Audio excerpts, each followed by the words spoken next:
Hello guys, welcome to 51st episode of global and Indian affairs. तो चलिए 22 जून का current affairs जल्दी से देख लेते हैं। तो सबसे पहला इवेंट क्या है?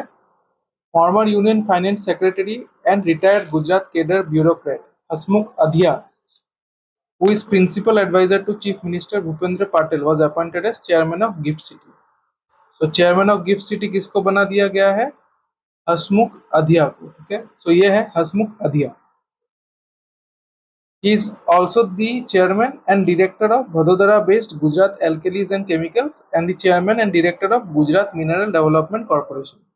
He replaced Sudhir Mankad in GIFT City. तो गिफ्ट सिटी कहाँ पे है? गांधीनगर में। ठीक है, तो हमको क्या ध्यान में रखना है कि चेयरमैन ऑफ गिफ्ट सिटी किसको बना दिया गया है? हसमुख अधिया को, जो कि chairman and director of Vadodara based Gujarat alkalis and chemicals भी हैं, साथ में गुजरात मिनरल डेवलपमेंट कॉर्पोरेशन भी। ठीक है, the Gujarat government also appointed advisor to the CM and a former Gujarat cadre IAS officer SS Rathore as chairman of the Dream City. तो chairman of dream city किसको बना दिया गया है? SS Rathore. तो उनका पिक्चर मुझे मिला नहीं तो मैं डाल नहीं पाया। सो दो चीज हमको ध्यान में रखना है, चेयरमैन ऑफ ड्रीम सिटी किसको बना दिया गया है सूरत में? SS राठौर को। And chairman of gift city Gandhinagar में किसको बना दिया गया है? हसमुख अधिया को। ठीक है, चलते हैं नेक्स्ट इवेंट पे। Bureau of Indian Standards published IS 18267-2023 food serving utensils made from agri byproducts specification aimed at reducing plastic pollution and promoting sustainability. So ये particular standard थोड़ा सा ध्यान में रखिएगा कि IS 18267-2023 जो है वो बेसिकली प्लास्टिक पोल्यूशन को रिड्यूस करने एंड सस्टेनेबिलिटी प्रमोट करने के लिए इशू किया गया है by bureau of Indian standards. Food serving utensils made from agri byproduct specification. So इसका मतलब जो भी यूटेंसिल्स बनते हैं, ठीक है, वो बायोडिग्रेडेबल हो एंड एनवायरनमेंट फ्रेंडली हो। ठीक है, एंड उसको बनाया जाएगा यूजिंग एग्रीकल्चरल बाई प्रोडक्ट्स। ठीक है, इस स्टैंडर्ड के हिसाब से BIS ने इसको सेट किया है। ठीक है, the implementation of the standard has extensive advantages as using biodegradable agri byproduct utensils can contribute towards environmental safety, conserve natural resources and promote a circular economy. So जैसा कि मैं बोल रहा था, इसका मेन उद्देश्य वही है कि बायोडिग्रेडेबल एग्री प्रोडक्ट्स के को यूटिलाइज करके यूटेंसिल्स बनाना। ठीक है, इस स्टैंडर्ड का वही काम है या फिर वही बेसलाइन है। ठीक है, इसके बेसिस में ही biodegradable agricultural byproduct based utensils बनाया जाएगा। These utensils are free from harmful additives and ensure consumer well-being.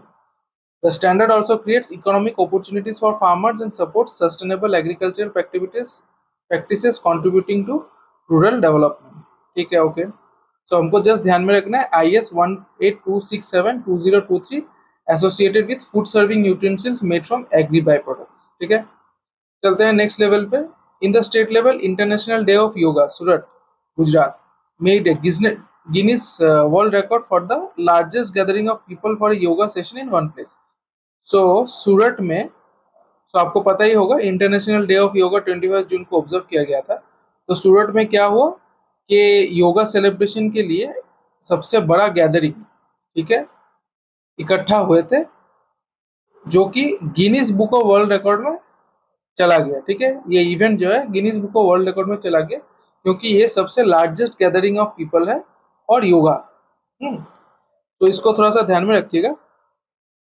तो question will be very simple आने से कि which of the following cities recently made the world record या फिर Guinness world record for the largest gathering of people for a yoga session in one place. ठीक है, answer is Surat. The Ukraine Recovery Conference 2023, a crucial event dedicated to the transformation and reconstruction of Ukraine, took place in London. So Ukraine Recovery Conference 2023 कहाँ पे हो गया? London में। ठीक है, इसको थोड़ा सा ध्यान में रखिएगा, क्वेश्चन आ सकता है। Building upon the success of the previous edition hosted by Switzerland and Lugano, this conference aims to mobilize international support and assistance for Ukraine's recovery from the devastating effects of war. The European Union has pledged a remarkable $54.5 billion in aid for the period from 2024 to 2027. Additionally, Britain has placed guarantee for $3 billion worth of world bank loan.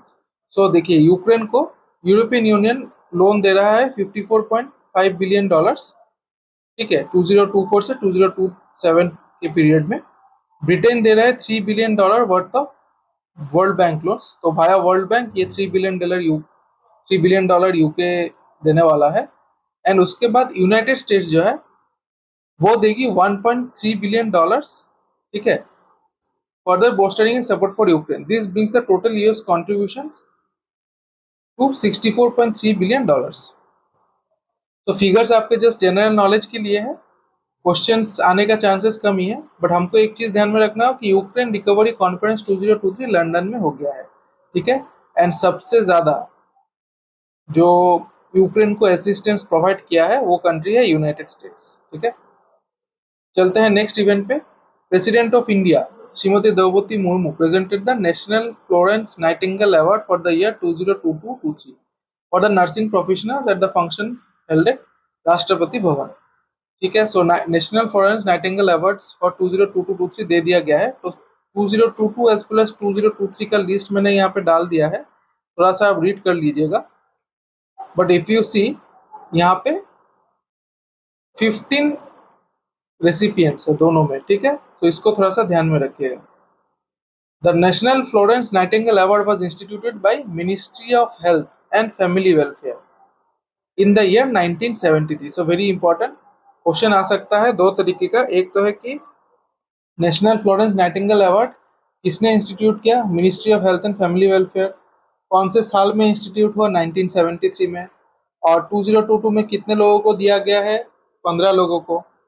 2023 में कितने लोगों को दिया गया है, 15 लोगों को, ठीक है। अच्छा, आपके लिए मैं थोड़ा सा रीड कर देता हूँ। सो ANM कैटेगरी मतलब ऑक्सिलरी नर्स एंड मिडवाइफ, ठीक है। सो पहला 5 जो है auxiliary nurse and midwife category में दिया गया है 5 स्टेट में। असम में नमिता कलिता, महाराष्ट्र में सुजाता पीटर टस्केनो, मणिपुर में दिमखानखम हंग सिंह, तेलंगाना में तेजावत सुशीला, एंड वेस्ट बंगाल में मिस रीता मंडल, ठीक है। फिर LHV मतलब लेडी हेल्थ विजिटर्स, मेघालय में मिल गया है रिलायंस पिनगप। फिर नर्स कैटेगरी में मिल गया है 1 2 3 4 5 6 7 8 9, ठीक है। अरुणाचल प्रदेश में अथोडो लिंगी, दिल्ली में अनीता नकरा, फिर और एक है दिल्ली से रेसिपिएंट जनरल स्मिता देवरानी, कर्नाटका से पोरिद्दी विजया लक्ष्मी, लक्षद्वीप से हिंदुम्बी के, ओडिशा से सेवाटी साहू, राजस्थान से नीरज टम्बोलिया, तमिलनाडु से गणपति संती, उत्तराखंड से मंजू कायरा, ठीक है। अभी जब जस्ट आपके कॉन्वीनियंस के लिए मैंने नाम रीड कर दिया। ऐसा हो सकता है कि जिस स्टेट से आप बिलोंग करें या फिर जो भी स्टेट का एग्जाम आप दे रहे हैं तो उस स्टेट स्पेसिफिक क्वेश्चन आ सकता है कि who among the following recently won the award at the national Florence Nightingale 2022, ठीक है, for from the state of Assam for the ANM category, so auxiliary nurse and midwife category. So Assam के लिए हो गया नमिता कविता। सो वैसे आप अपने स्टेट के लिए थोड़ा सा ध्यान में रख सकते हैं। सिमिलरली 2023 का थोड़ा सा रीड कर लेते हैं। ANM में 5 मिल गया है। अंडमान एंड निकोबार आइलैंड से सुचिता मिस्त्री, बिहार से गायत्री कुमारी, कर्नाटका से नगरथटी, ओडिशा से मंजुलता महाराणा, तमिलनाडु से सुगंधी, सिक्किम से अंबिका प्रधान। अच्छा, सिक्किम से जो अंबिका प्रधान है उनको मिला है लेडी हेल्थ विजिटर्स में, ठीक है। फिर उनके बाद बाकी 9 जो है नर्स कैटेगरी में मिला है जम्मू एंड कश्मीर से फिरदौसा जान, केरला से गीता AR, महाराष्ट्र से ब्रिगेडियर अमृता देवरानी होगा ये। फिर महाराष्ट्र से और एक अवार्ड है पुष्पा श्रवण पोदे, मणिपुर से इरम चंद्रबाला देवी, मिजोरम से सी जोपारी, पुदुचेरी से सत्याकनी थंगराज, पंजाब से माधवी रानी चिखाले, एंड वेस्ट बंगाल से अभिष्मिता घोष, ठीक है। चलते हैं नेक्स्ट इवेंट पे। The Tawang Marathon, a highly anticipated sporting event, is set to take place in Tawang from 1st October 2023 and will be organized jointly by the Arunachal Pradesh government and the 5 Mountain Division of the Indian Army. So Tawang Marathon कहाँ पे होगा, organise Arunachal Pradesh में, ठीक है, very important, ध्यान में रखिएगा। It aims to promote physical fitness, encourage participation from enthusiasts worldwide and provide a platform for talented athletes to showcase their skills. Tawang marathon features 4 categories, marathon, half marathon, 10 kilometre and 5 kilometre. तो हमारे लिए एक ही चीज important है, Tawang marathon कहाँ पे organise होगा? अरुणाचल प्रदेश में, बट होगा ये 1 अक्टूबर में, ठीक है। चलते हैं नेक्स्ट इवेंट पे। India United States defence acceleration ecosystem was launched at an event in Washington DC. So Indus X इस इवेंट का शॉर्ट फॉर्म है। वाशिंगटन डीसी में ये इवेंट हुआ था, सो इसको थोड़ा सा ध्यान में रखिएगा।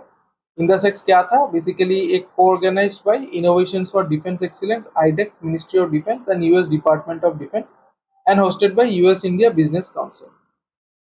15 Indian startups and 10 US startups from multiple domains of maritime, AI, autonomous system and space showcase their technologies to Indian and US stakeholders.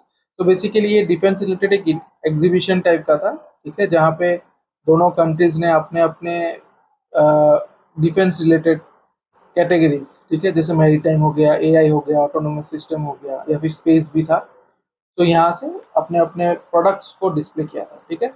बस हमको ध्यान में क्या रखना है, Indus x, India US defence acceleration ecosystem event कहाँ पे हुआ था? वाशिंगटन डीसी में।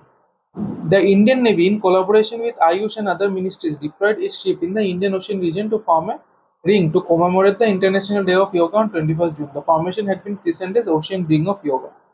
ठीक है, सो इसको थोड़ा सा ध्यान में रखिएगा। क्वेश्चन आ सकता है कि the Indian navy recently deployed its ships to form a ring to commemorate the International Day of Yoga, which is being called as Ocean Ring of Yoga. ठीक है। As a part of the celebrations by the Indian Navy, port calls were taken up at Chattogram, Bangladesh, Safaga, Egypt, Jakarta in Indonesia, Mombasa in Kenya, Tawamasina in Madagascar, Muscat in Oman, Colombo in Sri Lanka, Phuket in Thailand, and Dubai in UAE by Indian naval ships Kiltan, Chennai, Shivalik, Sunaina, त्रिशूल, तरकश, भगीर, Sumitra and Brahmaputra respectively. सो इसको थोड़ा सा ध्यान में रखिएगा। Question आ सकता है, not that important but may be आ सकता है, कि चट्टग्राम बांग्लादेश में कौन सा इंडियन नेवल शिप ने पोर्ट कॉल किया था? हो गया आईएनएस किल्टन, ठीक है। सफागा इजिप्ट में चेन्नई ने किया था, जकार्ता इंडोनेशिया में शिवालिक, मोम्बासा केनिया में सुनैना, ताओमासिना मदागास्कर में त्रिशूल, मस्केट ओमान में तरकश, कोलंबो श्रीलंका में भगीर, फुकेट थाईलैंड में सुमित्रा एंड दुबई यूएई में ब्रह्मपुत्र, ठीक है। तो इसको थोड़ा सा ध्यान में रखिएगा। चलते हैं नेक्स्ट इवेंट पे। Tata power emerge is the most attractive employer brand followed by e-commerce giant Amazon and steel major Tata steel according to the Randstad employer brand research 2023। So according to Randstad Employer Brand Research 2023, Tata Power emerged as the most attractive employer brand। ठीक है, simple चीज है, ये आप थोड़ा सा ध्यान में रखिएगा। Tata power company scored highly on financial health, good reputation, career progression, opportunity. So in तीनों कैटेगरीज में इनको अच्छा स्कोर मिला, तो इसीलिए टाटा पावर को अच्छा मतलब टॉप रैंकिंग मिला as a most attractive employer brand, ठीक है। The top 3 employee value proposition drivers for the organization that help the brand to get the winning spot. IT major TCS secured 4th position in the top 10 most attractive employer brand, followed by Microsoft, Samsung, Infosys, Tata Motors, IBM, Reliance Industries. Big Basket, the online megastore, emerged as the most attractive startup employer brand in the country. So ये भी important है, इसको ध्यान में रखिएगा कि big basket जो है उसको मिला है most attractive startup employer brand in the country, ठीक है। चलते हैं नेक्स्ट इवेंट पे। The central government allocated rupees 145 crore to Nagaland for the construction of a Unity Mall in Dimapur. So एक यूनिटी मॉल कंस्ट्रक्ट किया जाएगा डिमापुर में, ठीक है, at a cost of 145 crore, aimed at promoting one district one product offering. So इसको थोड़ा सा ध्यान में रखिएगा। क्वेश्चन ऐसा आ सकता है कि recently the central government in order to promote one district one product offerings allocated rupees 145 crore for the construction of Unity Mall in which of the following cities of Nagaland? Dimapur, ठीक है। The allocation is part of Union Budget 2023-24 which has earmarked 5,000 crore for the establishment of Unity Malls across the country. Okay, तो total unity malls देखिए, इसको establish करने में different parts of the country 5,000 crore allocate किया गया। सो इसको भी थोड़ा सा ध्यान में रखिएगा। क्वेश्चन आ सकता है कि according to the union budget, how much budget has been allocated for the establishment of unity malls across the country? Rupees 5,000 crore, ठीक है। चलते हैं नेक्स्ट इवेंट पे। According to the World Economic Forum's global gender gap report 2023, the WEF estimates that women won't attain parity with men for another 131 years, not until 2154. The WEF estimates that it will take 169 years to achieve global economic parity and 162 years for political parity. Okay, so global gender gap report बोल रहा है कि women और man में जो equality है वो आने में काफी टाइम लगेगा, 131 ईयर्स। एनीवे, एक चीज हमको ध्यान में रखना है कि ग्लोबल जेंडर गैप रिपोर्ट 2023 किसने पब्लिश कर दिया है? वर्ल्ड इकोनॉमिक फोरम ने, ठीक है। चलते हैं नेक्स्ट लाइन पे। The World Economic forum gender gap index measures gender parity in 146 countries. So 146 countries में ये जेंडर गैप इंडेक्स को मेजर किया गया है, ठीक है। Across 4 areas: economic participation and opportunity, education and attainment, health and survival, and political empowerment. Overall parity has improved by 4.1 percentage points since the WEF launched the index in 2006. So WEF ने ये index launch किया था 2006 में। Only 9 countries have closed at least 80% of their gap: Iceland, Norway, Finland, New Zealand, Sweden, Germany, Nicaragua, Namibia and Lithuania. So ये जो 9 countries है, इनमें basically जो मेल फीमेल जेंडर गैप है उसमें नियर अबाउट पैरिटी आ चुका है। मतलब अभी खाली 20% गैप है, ठीक है। 80% गैप ऑलरेडी कवर हो चुका है, ठीक है। सो जब मैं बोल रहा हूँ कि 80% गैप कवर हो चुका है, सिर्फ 20% बाकी, इसका मतलब है जो डिफरेंट अपॉर्चुनिटीज उनको मिलता है उनके देश में, ठीक है। तो इक्वल, नियरली इक्वल अपॉर्चुनिटी सबको मिल रहा है इन 9 कंट्रीज में, नियरली। हाँ, जैसे 100% हो जाएगा वो हो जाएगा जेंडर इक्वल कंट्री। सो आइसलैंड में देखिए, आइसलैंड में एक्चुअली ये प्रोपोर्शन जो है, ये तो एटलीस्ट 80% हम लोग बोल रहे हैं, बट आइसलैंड में जो प्रोपोर्शन है वो काफी ज्यादा है, वो 90% प्लस है, ठीक है। तो इसीलिए वहां पे देखिए उसको मोस्ट जेंडर इक्वल कंट्री बोला जा रहा है। देखिए 91.2% गैप, मतलब गैप कवर हो चुका है, ठीक है। सो इसको थोड़ा सा ध्यान में रखिएगा कि which of the following countries was ranked as the most gender equal country in the World Economic Forum's global gender gap report 2023। Answer is Iceland, ठीक है। यूनाइटेड स्टेट्स का रैंक कितना है? 43 है, ठीक है। तो उसका रैंकिंग भी ड्रॉप हो गया, तो चलिए ठीक है, ये लाइन थोड़ा सा आप रीड कर लीजिएगा। In terms of overall gender parity, southern Asian region rank second lowest of the 8 regions with 63.4%। सो साउदर्न एशियन रीजन जो है वहां पे ये जेंडर पैरिटी जो है वो काफी उसका सिचुएशन खराब है।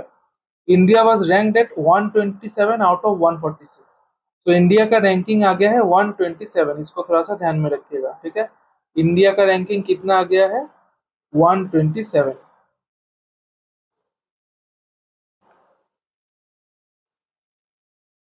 ठीक है। The last 5 countries on the list are Pakistan, Iran, Algeria, Chad and Afghanistan. So Afghanistan जो है सो सबसे लास्ट में आई है, ठीक है।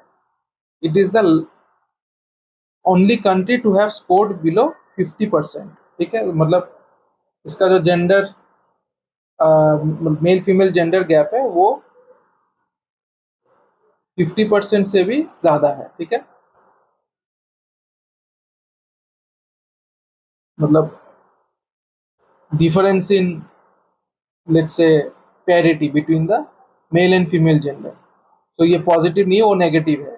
तो यहाँ पे जैसे मैं आइसलैंड के बारे में बोल रहा था, तो आइसलैंड में क्या है कि गैप जो है वो कम रहा है, बट अफगानिस्तान में गैप जो है वो ज्यादा है, ठीक है। तो हमको क्या ध्यान में रखना है?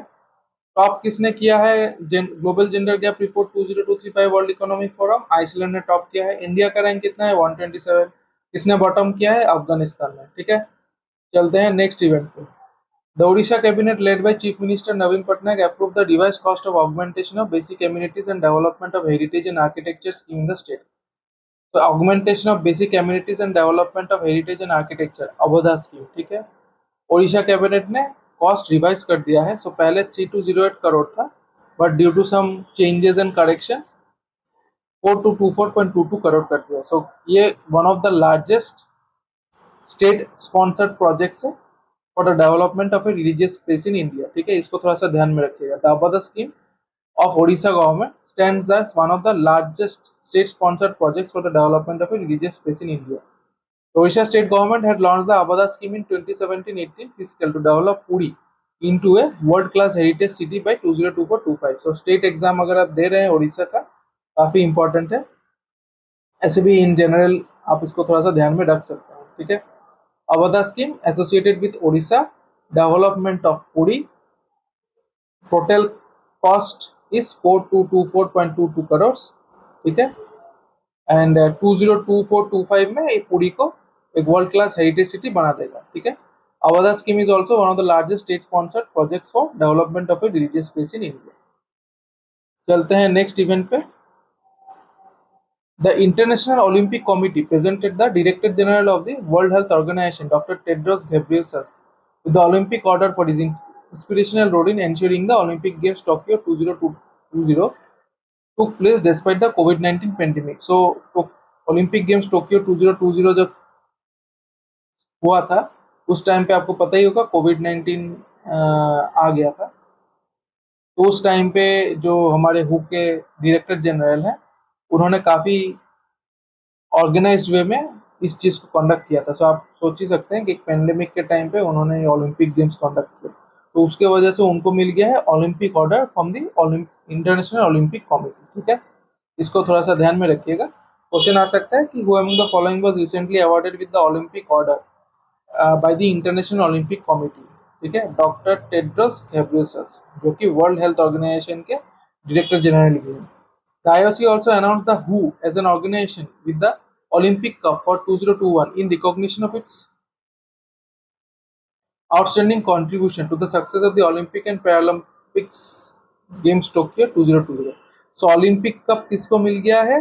WHO को, ठीक है। So दोनों ही इवेंट जो है WHO के साथ एसोसिएटेड है। ओलंपिक कप फॉर 2021 मिल गया है WHO को, एंड ओलंपिक ऑर्डर जो है वो मिल गया है WHO के डायरेक्टर जनरल टेड्रोस घेब्रेयेसस को। The Olympic Cup is a unique award and was created in 1906 by the IOC's founder Pierre de Coubertin। So IOC के founder कौन थे? Pierre de Coubertin। The Olympic Cup is the highest distinction for an organization with a proven record of promoting the ideals of Olympic program। तो इसको थोड़ा सा ध्यान में रखिएगा। IOC के फाउंडर कौन थे? पियरे डी कोबर्टिन, ठीक है। ओलंपिक कप कब इंस्टीट्यूट किया गया था? 1906 में। IOC के प्रेसिडेंट कौन है? थॉमस बक। तो ये जो है ये है IOC के president.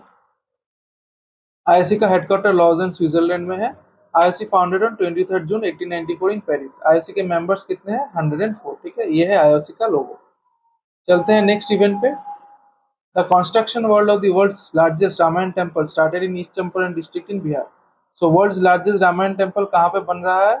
East Champaran district of Bihar. It will be taller than the 12th century Angkor Wat temple complex in Cambodia. The estimated cost of the temple construction is rupees 500 crore, and the construction is expected to be completed by 2025. ठीक है।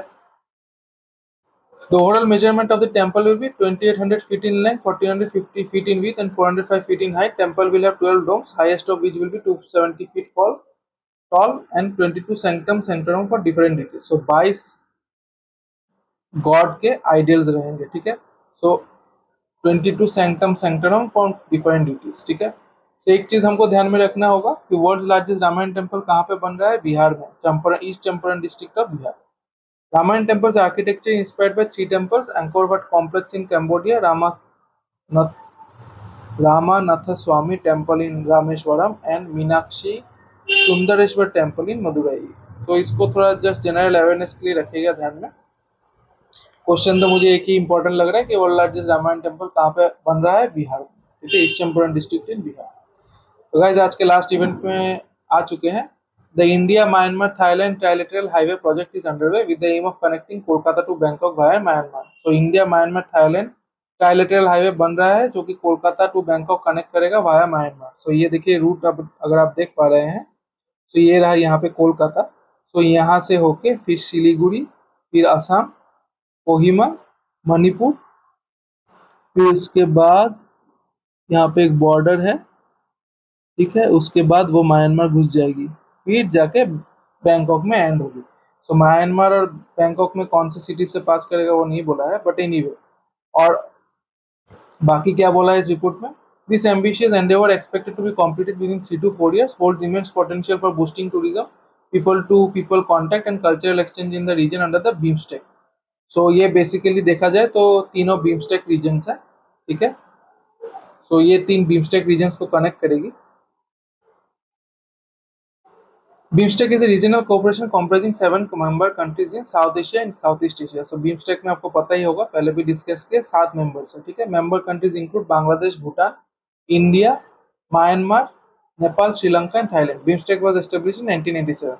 Highway will stretch approximately 1300 kilometers, serving as a 4-lane highway connecting Moreh India to Mae Sot Thailand via Myanmar. So Mae Sot जो है वो Bangkok में specific जो जगह है उसका नाम है, एंड मोड़े जो है वो कोलकाता में जो स्पेसिफिक जगह है।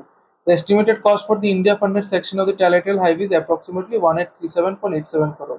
तो इंडिया में जो है इस हाईवे का सबसे लार्जेस्ट रूट या पोर्शन रहेगा, ठीक है, इसीलिए कॉस्ट भी ज्यादा है इंडिया वाला पोर्शन में 1837.87 crore. India has proposed extending the India Myanmar Thailand territorial highway further to Cambodia, Laos and Vietnam along the east-west corridor of the Aiewadi Chao Phraya Mekong Economic Cooperation Strategy। तो इसको भी थोड़ा सा ध्यान में रखिएगा। ये basically Cambodia, Laos and Vietnam में ये ईस्ट वेस्ट कॉरिडोर है, ठीक है। This comprehensive infrastructure development covering a vast 3,200 km network holds the potential to enhance trade, economic cooperation and connectivity among the participating countries, further strengthening regional integration। ठीक है, okay. सो इससे question तो मुझे एक ही important लग रहा है कि India Myanmar Thailand trilateral highway जो बन रहा है वो इंडिया में कौन से सिटी को बैंकॉक के साथ कनेक्ट करेगा वाया म्यांमार, वो कोलकाता, ठीक है। एंड बीमस्टेक रिलेटेड क्वेश्चंस हम लोगों ने पहले भी डिस्कस किया है, तो अगर आप मेरा वीडियोस रेगुलरली वॉच करते हैं तो आपको पता होगा, ठीक है। चलते हैं नेक्स्ट, जो सबसे इम्पोर्टेंट पार्ट है वीडियो का, वो है practice questions. Who among the following was recently bestowed with Olympic order by the International Olympic Committee? Dr. Tedros Ghebreyesus. Which of the following organization recently received the Olympic Cup for 2021 by the International Olympic Committee? Who? International Olympic Committee headquarters is located in Lausanne. The Indian Navy recently deployed a ship in the Indian Ocean region to form a ring to commemorate the International Day of Yoga on 21st June. The formation had been christened as Indian Ocean Ring of Yoga, Indian Navy Yoga Ring, Ocean Ring of Yoga. Okay? National Florence Nightingale Award was instituted in the year 1973. Which of the following companies emerged as the most attractive employer brand according to the Randstad Employer Brand Research 2023? Tata Power. The world's largest Ramayana temple is built in which of the following states? Bihar. Who among the following was recently appointed as the chairman of GIFT City? Hasmukh Adhia. Which of the following cities recently entered the Guinness Book of World Record for the largest gathering of people for a yoga session in one place? Surat. How many awards were given at the National Florence Nightingale Award for the year 2023? 15. India United States Defense Acceleration Ecosystem INDUS-X was held in Washington DC. Ukraine Recovery Conference 2023 was held in which of the following cities? It was held in London. The Tawang Marathon will be held in which of the following states? Arunachal Pradesh. According to the World Economic Forum's Global Gender Gap Report 2023, which of the following countries emerged as the most gender equal country? Iceland. According to the World Economic Forum's Global Gender Gap Report 2023, India has ranked at 127. According to World Economic Forum's Global Gender Gap Report 2023, which of the following countries bottom the list? Afghanistan. How many members are there in BIMSTEC? 7. The India-Myanmar Thailand Trilateral Highway project is underway with the aim of connecting which of the following Indian cities to Bangkok via Myanmar? Kolkata. Augmentation of basic amenities and development of heritage and architecture scheme had been launched in which of the following states? Odisha. Recently, the cost outlay for Avada scheme was increased from 3208 crore to dash crore 4224.22 crore. ठीक है, so guys आज के लिए इतना है, मिलते हैं कल के एपिसोड में। आशा करता हूँ ये एपिसोड आपके लिए इन्फॉर्मेटिव रहा होगा। अगर आपको एपिसोड अच्छा लगे तो काइंडली लाइक कीजिएगा, सब्सक्राइब कीजिएगा चैनल को, एंड अपने दोस्तों के साथ शेयर कीजिएगा। तो चलिए मिलते हैं अगले एपिसोड में। Good night and thank you.